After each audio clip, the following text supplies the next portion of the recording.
Muy buenos días, San Pedro de Macorís, el este de la República Dominicana y el mundo.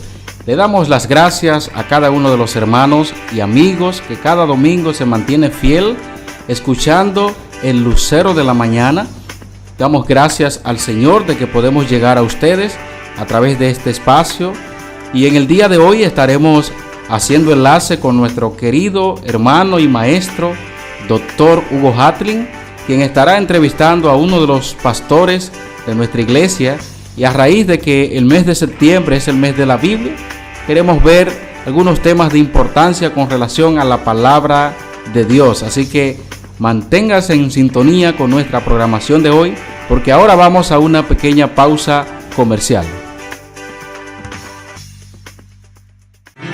Acorde con los adelantos de la odontología y la tecnología, el Centro Dental García se renueva. El más moderno centro odontológico de todo el este. Los odontólogos con la actualización que buscas para la solución de tu problema. Ortodoncia, periodoncia, endodoncia, odontopediatría e implante están a tu servicio. Lo más avanzado en rayo X, panorámica y el más completo y rápido laboratorio. Visita nuestro depósito dental. Tu sonrisa es tu mejor presentación y tienes que cuidarla. Aceptamos los más reconocidos seguros médicos. General Duvergé, número 96. Teléfono 809-529-7274 y 809-526-7736. Centro Dental García. Profesionales al servicio de tu salud bucal.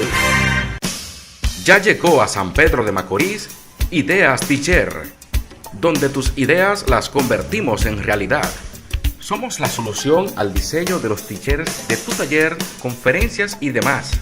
Ofrecemos diseños para gorras, camisetas, serigrafías, polochers, corte en vinil, diseños de logos, teacher personalizados, transfer y bordados, ventas de tintas textiles y mucho más en grandes y pequeñas cantidades. Llámanos a los teléfonos 829-912-2900, 809-526-6458 o al 829-337-6660. También puedes escribirnos en el Facebook Ideas Teacher o al correo electrónico antoniocruz2812@yahoo.com. Estamos en la calle Emilio Morer, número 18, en Villa Velázquez. Ideas Teacher, donde tus ideas las convertimos en realidad.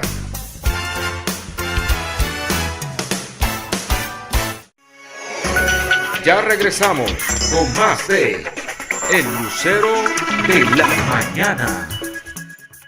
El día de hoy contaremos con la presencia de nuestro hermano Vladimir Aquino. Vladimir es un pastor, un hermano en Cristo querido, que está pastoreando la iglesia en Las Caobas, aquí en San Pedro de Macorís. Hoy trataremos un tema interesantísimo. El tema que estamos tratando es el tema que servirá como base para que nosotros podamos transcurrir en todo este programa. El tema es la veracidad de la Biblia.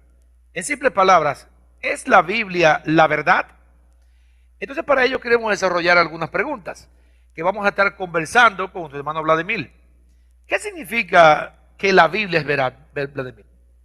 Bueno, el hecho de que afirmemos, que podamos afirmar que la Biblia es verdad, nos hace entender de inmediato de que la palabra de Dios es verdad. La Biblia, la afirmación nuestra de que la Biblia es veraz debe de hacernos meditar en el hecho de que la Biblia es palabra de Dios. Y si tenemos un Dios que es veraz, si tenemos un Dios que no miente, lo que estamos diciendo es que su palabra entonces también es veraz. Su palabra no puede engañar, no puede mentir. Lo que ella dice, lo que ella enseña es pues lo que nosotros conocemos como la verdad, lo que realmente es la verdad. En este sentido, entonces, Vladimir, hemos tenido que lidiar muchas veces con críticas fuertísimas que lo que tratan es de quitar o anular la confiabilidad de la palabra de Dios. Y por eso entonces tenemos que basar nuestra expresión de la Biblia, nuestro desarrollo de la Biblia, tenemos que basarlo en evidencias externas. Yo te haría la pregunta siguiente: ¿cuáles son las evidencias que avalan la veracidad de la Biblia? Es una excelente pregunta. no solamente los cristianos dicen tener la verdad, dicen contar con un libro al que consideran ser palabra de Dios. Cada sistema religioso, cada una de las religiones que se observan en el mundo, especialmente las grandes, tienen algún libro que les sirve como referencia. Pero los creyentes, los cristianos, afirmamos que la Biblia es inspirada por Dios y que es por lo tanto la verdad. Y cuando se hace necesario para nosotros entonces hablar acerca de las evidencias, tenemos que pensar en al menos, como mencionaste, algunas que externamente plantean que la Biblia es correcta, pero de igual forma la consistencia interna, la consistencia de la misma palabra de Dios en sí y los cambios que ella produce. Por ejemplo, si hablamos de evidencias externas, estamos haciendo referencia a... Cuando decimos externa es fuera de la Biblia. Fuera de la Biblia, correcto. Perfecto. Correcto, o sea, cuando hablamos de evidencias externas nos referimos a la manera en que la historia, la arqueología y otro tipo de ciencia puede validar los conceptos y enseñanzas que la Escritura plantea. Exacto. A lo que nos referimos entonces es cosas como reyes, como ciudades, como descubrimientos arqueológicos. Exactamente, situaciones que ocurrieron hace muchos años que incluso fueron motivo de duda para algunos en cuanto a la inspiración de la Escritura. Porque y que están escritos en la Biblia, los mencionados en la Biblia, y que luego aparecen a través de los años. Correcto, o sea, alguien dijo en un momento, bueno, este rey nunca se conoció, no sabemos nada de él, la Biblia no es veraz. Pero luego resulta que hay un descubrimiento arqueológico que plantea la existencia de ese rey, la existencia de ese reino y los sucesos que narra la Biblia. Bueno, ya para esto tendríamos que tener un programa aparte, ¿no, verdad? Para poder hablar acerca de eso. Es correcto, sí, es correcto. Perfecto. Pero de igual forma la evidencia interna, o sea, cuando nosotros pensamos de que la Biblia fue escrita en un periodo de tiempo superior a los 100 años, por poner un número pequeño, o sea, la Biblia fue escrita aproximadamente se correspondió unos 2.000, 3.000 años compilar toda la escritura que nosotros hoy en día tenemos. Y pensar que desde el principio hasta el final la escribieron hombres de diferentes estratos sociales, en diferentes lugares del mundo, con diferente formación, diferente familia, diferente idioma, y aún así lograron mantener la coherencia en un mismo tema durante tanto tiempo, algo que es prácticamente imposible de lograr en cualquier otro libro.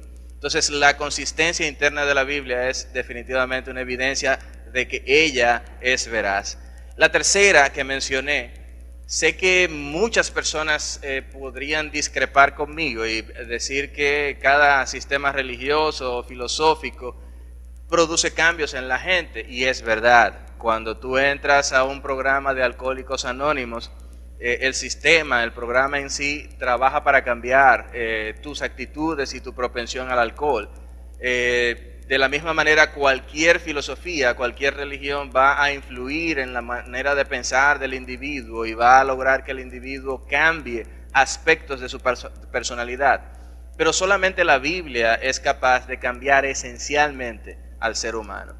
Y eso es evidente porque si observamos lo que era la sociedad antes del cristianismo y la observamos hoy en día, muchos de los cambios positivos que se observan en la sociedad vienen como consecuencia de la aplicación de principios bíblicos. Exacto. Cuando nosotros notamos, por ejemplo, el Evangelio y la llegada del Evangelio a la India, era costumbre a la India en aquel entonces, cuando moría el marido, echar en una pira, o sea, se encendía en fuego el cadáver del marido, pero juntamente con el cadáver del marido se ponía la viuda también.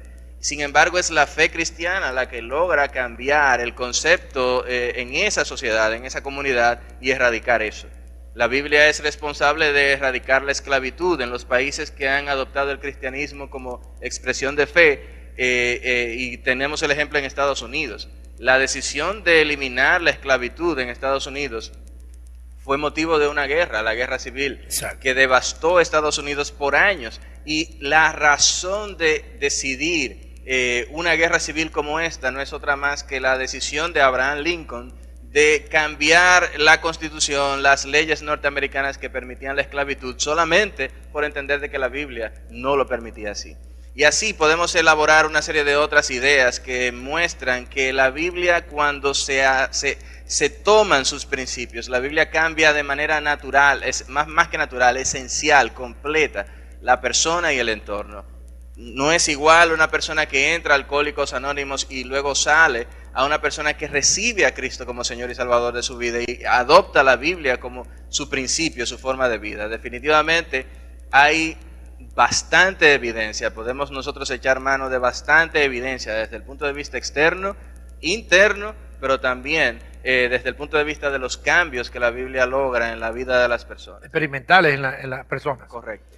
Bueno, tu afirmación entonces nos permite señalar que no solamente la Biblia en el sentido conceptual es la palabra de Dios, sino que también la Biblia para nosotros va a ser entonces un cambio. Cuando digo nosotros, los seres humanos, una vez nos ponemos enfrente a la Biblia, tenemos que tener un cambio, que a la larga va a producir un impacto, que por lo que tenemos entendido, es un impacto de tipo eterno. Esto nos llevaría entonces a entender, o a preguntarte, mejor dicho, ¿es toda la Biblia la palabra de Dios? Realmente la pregunta sería, ¿es realmente la Biblia la palabra de Dios? O sea, ¿es lo que Dios dice, lo que está en la Biblia? Tu pregunta es excelente. Pensar si toda la Biblia es palabra de Dios es definitivamente algo del tiempo en que vivimos. Hoy en día muchas personas afirman que la Biblia contiene palabra de Dios, que la Biblia es un recurso que Dios usa para hablar a las personas, pero discuten que no toda la Biblia es inspirada por Dios y que no son capaces de sostener tal afirmación. Nosotros con humildad podemos afirmar que toda la Biblia es inspirada por Dios y no lo hacemos porque querramos, es que la Biblia así lo enseña. Cuando el apóstol Pablo habla sobre este asunto en 2 de Timoteo capítulo 3 verso 16 dice, toda escritura es inspirada por Dios. Lo afirma el apóstol Pedro cuando dice que tenemos la palabra profética más segura y que la profecía, la escritura, no fue dada por deseo de hombre, más bien fue dada por deseo de Dios. Es inspirada y más que inspirada es expirada por Dios. Es el soplo de Dios iluminando el corazón. Sale de Él. Correcto, sale de Dios e ilumina el corazón de un hombre. Entonces, la Biblia enseña que toda la Escritura es palabra de Dios y nosotros no podemos negarlo, no podemos decir algo diferente. Desde Génesis hasta Apocalipsis, los 66 libros que conocemos componen la Escritura, la Biblia, son el reflejo del deseo de Dios para el hombre en cuanto al conocimiento de Él. O sea, la Biblia que tenemos es consistente, es palabra de Dios. Amén. Entonces, la Biblia es realmente la palabra de Dios. Yo creo que eso debe tener en nosotros un impacto en el sentido de que la Biblia debe ser estudiada, debe ser entonces aplicada a nuestras vidas, debe servir, porque ese mismo texto que señalaste en Timoteo dice que es útil para redarguir, para instruir en toda justicia. Entonces, en ese mismo sentido, tenemos que afirmar que si la Biblia es la palabra de Dios, entonces rechazar a la Biblia, rechazar que es la palabra de Dios, es rechazar al mismo Dios. Por eso quisiera hacerte la siguiente pregunta. ¿Cuáles implicaciones prácticas se desprenden de la afirmación de que la Biblia es la palabra de Dios? Bueno, la podríamos abordar como manual, por ejemplo. Te voy a dar diferentes ideas, pero voy a iniciar con la idea de un manual. Hoy en día nosotros tenemos una sociedad eminentemente tecnológica y es cierto, el propósito de la tecnología usualmente es hacer las cosas lo más simple posible para que tú puedas a la primera, de manera sencilla. La búsqueda del conocimiento con las razones más simples. Correcto. O con el método más simple. Es correcto. Exacto. Entonces, pero cada elemento de tecnología, el celular inteligente más moderno, una cámara fotográfica, un televisor inteligente, trae un manual. Y la intención del autor es que antes de tú empezar a operar ese equipo, tú entiendas cómo se maneja, o sea, cuáles son las ventajas que tiene, cuáles son los riesgos que tiene, de qué forma yo lo puedo usar, de qué manera no lo puedo usar. Entonces, si lo vemos desde ese punto de vista, la Biblia resulta ser el manual que Dios provee para el ser humano. Nosotros como bíblicos cristianos entendemos que Dios es el creador de todas las cosas y entre esas cosas estamos nosotros los seres humanos. Y Dios nos hizo con un propósito y hay un plan de Dios que se ejecuta a lo largo de la historia y cada hombre, cada mujer es parte de ese plan. Por lo tanto, la única forma de entender cuál es el papel que me toca jugar, desempeñar en el plan de Dios, es ir a la Escritura y entender lo que ella tiene para mí, cuál es la enseñanza que ella tiene para mí. Entonces, definitivamente hay un valor mayor en que nosotros podamos tomar la Escritura. En este tiempo, en la sociedad que nosotros vivimos hoy en día, no es ese el hábito. Tenemos una sociedad que no tiene tiempo para muchas cosas. La sociedad es la sociedad tipo Twitter. Es una sociedad de 120, 160 caracteres y ya. No tengo espacio para más que eso. Mi tiempo son 120, 160 caracteres y ya. Pero Dios es inmenso, Dios es eterno, Dios es creador y Señor de todo. Y no podemos contener a Dios en un tweet. No podemos contener a Dios en un estado de Facebook. Es más, ni siquiera los 66 libros que tenemos son capaces de darnos a entender todo el ser de Dios. Sí nos dan lo suficiente para nosotros conocer quién es Él y lo que Él espera de nosotros. Hay entonces una responsabilidad nuestra, o sea, debiéramos ser capaces de forma disciplinada de ir a la palabra y encontrar en ella cuál es la demanda de Dios, qué es lo que Dios espera de mí. Y si somos capaces de hacer eso, vamos a sacar provecho. Definitivamente, vamos a sacar provecho en cualquier área de la vida. O sea, que la actitud mía es la que depende de eso. Correcto. Y perdona que te interrumpa, o sea, quiero mencionar algo más. Sacar provecho es sacar provecho en todos los aspectos. Tenemos, como bien mencionaste, el aspecto eterno, o sea, aceptar a Dios, su palabra, reconocer mi pecado, aceptar a Cristo como Señor y Salvador de mi vida y hacer que Cristo entonces sea mi Señor por medio de esa entrega mía hacia Él, tiene implicaciones eternas y la encontramos en la Biblia. Pero aún en el plano presente, o sea, el valor de la Biblia no es solamente hacia el futuro, no es solamente hacia la eternidad. El valor de la Biblia es en el aquí y en el ahora. La sociedad sería mucho mejor si estuviese fundamentada sobre la Biblia. Las familias funcionarían mucho mejor si cada quien entendiera el rol que Dios le dio a jugar conforme a la Escritura. Los gobiernos serían más justos y serían más fieles con aquellos a quienes gobiernan si fundamentaran sus valores en lo que la Escritura enseña. Y así pudiéramos nosotros ir a cada aspecto de la vida, al trabajo, a los estudios, en todo la Biblia tiene una aplicación. O sea que sería el manual de vida para el hombre, sería también la Biblia. Es correcto, el manual de vida para el ser humano es la palabra de Dios. Qué bien, qué interesante. No quisiera terminar nuestra conversación sin hacer entonces una pregunta crucial, yo diría. ¿Hay algún peligro en aquella persona que dice, yo no quiero creer esto, que yo no quiero creer que la veracidad de la Biblia? ¿Existe algún peligro en no creer la veracidad de la Biblia? De hecho, sí. Si la Biblia es palabra de Dios, si la Biblia es el manual de vida que Dios nos ha dado a nosotros los seres humanos, definitivamente no prestar atención al manual significa un riesgo para mí, un riesgo mayúsculo. En la misma línea del ejemplo del manual, de la ilustración del manual, si yo compro un televisor inteligente, 50, 60 pulgadas, con imagen 3D, que se conecta al internet, que es capaz que tiene cámara y soy capaz de sostener una conversación con alguien vía Skype y una serie de otras virtudes tiene ese televisor, y yo me apropio del televisor y trato de darle un uso rápido sin tener el tiempo de leer el manual, es muy probable que si no sigo la regla y algo ocurre con el aparato, no voy a tener entonces la garantía. Exacto. No voy a tener la oportunidad de recibir otro aparato nuevo. No. Falló el aparato porque lo usé mal, porque no dispuse del tiempo para leer el manual. Eso es algo minúsculo en comparación con el riesgo de no prestar atención a la Biblia. Si la Biblia es palabra de Dios y, como mencionamos antes, es necesario para la vida del ser humano en el presente, arriesgarse entonces a no tener la Escritura y no darle el valor que ella tiene, es arriesgarse a tener matrimonios que no funcionan, relaciones de amistad que no funcionan, gobiernos que no funcionan, es arriesgarse a que las cosas en el presente no marchen bien. O mejor dicho, disfuncional. Disfuncional. Porque funcionan, pero funcionan de manera... no como dice el manual. Es correcto. Por ejemplo, yo recuerdo haber comprado una bicicleta estacionaria y bien, muy bonita que se veía la bicicleta. Y a la medida en que empecé a usar la bicicleta, empezaron a desprenderse partes. Todas las semanas se le desprendía una parte diferente. Y la razón, yo no fui que armé la bicicleta, pero quien la armó en la tienda la armó al revés. Y muchas partes que iban a la izquierda las puso en la derecha, y muchas partes que iban arriba las puso abajo y las invirtió. Y al final la bicicleta yo tuve que empezar a soldarle cosas, a soldar este pedal que se desprendió, a soldar aquella otra cosa que se desprendió. La bicicleta no tiene ningún valor, funciona, pero no es la manera en que fue concebida y económicamente no tiene ningún valor. Quiero agregar un par de cosas más en esta línea.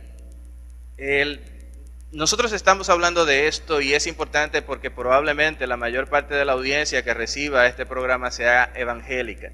Los evangélicos, los cristianos de este tiempo, no estamos libres de despreciar la autoridad de la Escritura y de no darle el papel, el lugar que ella merece en nuestras vidas. Los cristianos de hoy en día estamos acudiendo más a líderes motivacionales, estamos yendo más a libros de autoayuda, estamos yendo más a principios de psicología, a principios de buena comunión, buena relación en la sociedad, a principios de tolerancia, que es la palabra que quizás está de moda. Nosotros necesitamos entender que el punto de partida de cualquier conclusión nuestra es la Biblia. No puede ser la Biblia y otra cosa, es la Biblia. Y si otra cosa contradice la Biblia, lo que está mal es esa otra cosa y no la Biblia. Es necesario que lo entendamos así. No podemos dar por sentado de que porque alguien abre la Biblia y me lee 2 versículos, ya eso es una enseñanza de Dios para mi vida. Necesitamos cultivar un espíritu como el de los hermanos en Berea, que narra el libro de los Hechos, de que cuando alguien me habla, me enseña, yo voy a la Biblia para confirmar lo que esa persona está enseñando. Entonces los cristianos no podemos poner a un lado la autoridad de la Biblia, ni por la experiencia de alguien, ni por el testimonio de alguien, ni por los sueños que alguien tenga o las visiones que alguien tenga. Ni la influencia que tenga. Ni la influencia que tenga, que es muy popular, muy famoso. Exacto. Y brinca mucho en el escenario y habla muy duro. Nada de eso sustituye la autoridad de la Biblia. Y una última cosa que quiero agregar en ese sentido. Hace muchos años, un matemático, filósofo, físico, Blaise Pascal,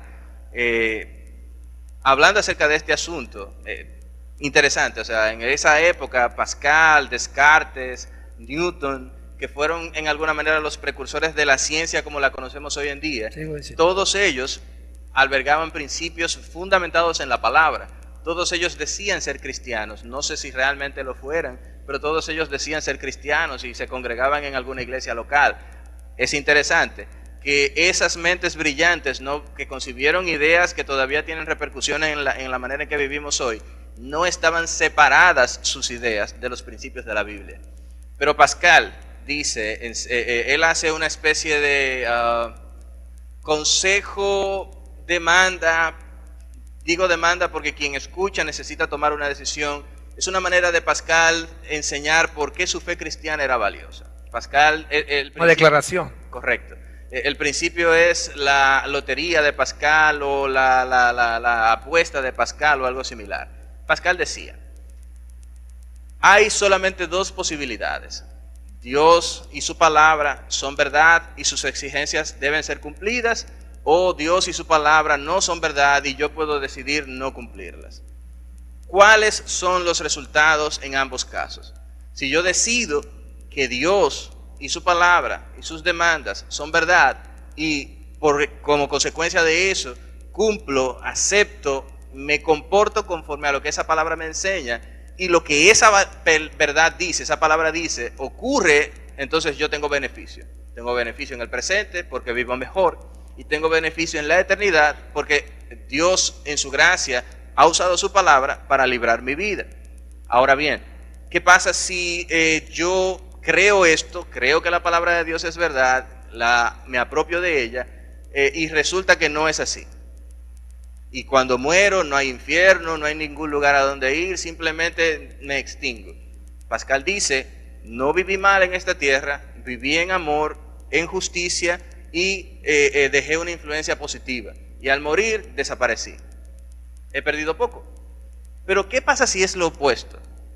¿Qué pasa si yo creo que la Biblia no es cierta y que no es verdad y que Dios no es es real y que las demandas de Dios no son real. Tremenda realidad. Y vivo así, como que no es así, y muero, y me doy cuenta al morir que sí era verdad, ya es muy tarde. Ya el momento para decidir es muy tarde. Pascal nos muestra que aún desde el punto de vista lógico, Pascal tiene una ecuación y todo para ese planteamiento. Desde el punto de vista matemático y lógico, resulta más coherente, más sabio adoptar la Biblia y sus principios, a arriesgarme a que por no hacerlo entonces me encuentre viviendo mal en el presente y perdiéndome en la eternidad. ¿De qué le vale el hombre si ganare todo el mundo y perdiere su alma? Si deseas prepararte mejor en el conocimiento de la palabra, inscríbete gratis en la Escuela de Capacitación Teológica. Somos una escuela fundamentada en la palabra de Dios con más de 10 años capacitando a creyentes para el desarrollo ministerial en su iglesia local y la obra misionera. Nuestra oferta académica incluye métodos de estudio, vida cristiana, síntesis de Antiguo y Nuevo Testamento, homilética, evangelismo y discipulado, consejería bíblica, síntesis de doctrinas, entre otras materias. Estamos ubicados en la calle Sánchez número 134, en la primera iglesia bíblica cristiana de San Pedro de Macorís. Escríbenos ahora a escuelacapacitacionteológica@gmail.com o llámanos a los teléfonos 829-328-1427 y 809-246-9418. Escuela de Capacitación Teológica, tu mejor oportunidad para investigar, obedecer y enseñar las Escrituras. Entérese ahora de las noticias más importantes en el acontecer cristiano.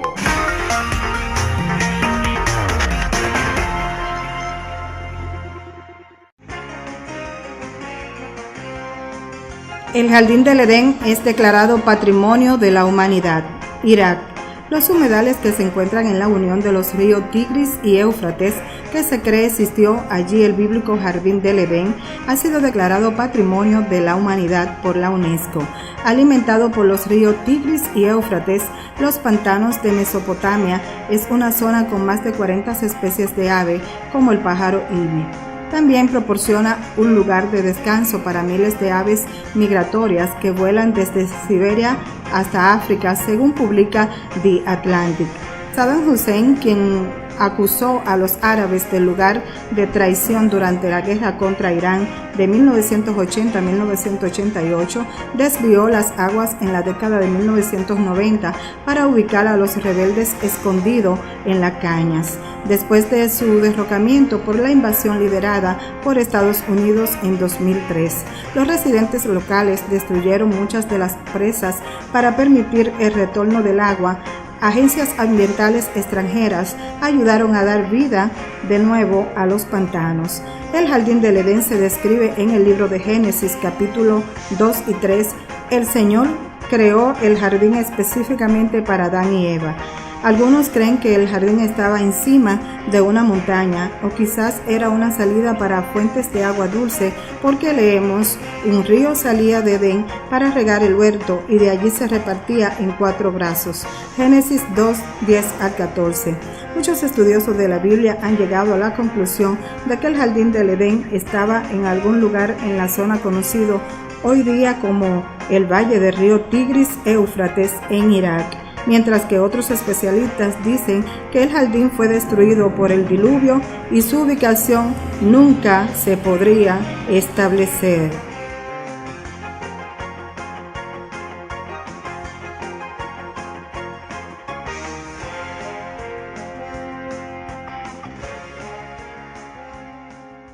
Usted ha sido informado a través de El Acontecer Cristiano.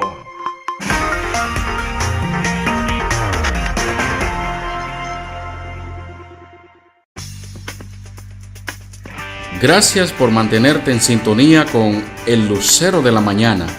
Si deseas escuchar o leer el texto de este programa, escríbenos a ellucerodelamanana@gmail.com o llámanos al teléfono 829-286-9481.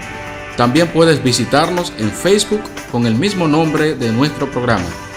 Dios te bendiga y si Él lo permite, nos vemos la próxima semana.